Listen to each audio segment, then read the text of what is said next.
বল মাছ আমার খুব খাওয়ার ইচ্ছা।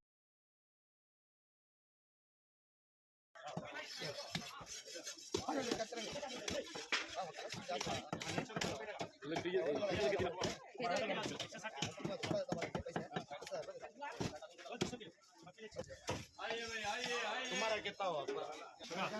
18,000 चिल्लर हुआ।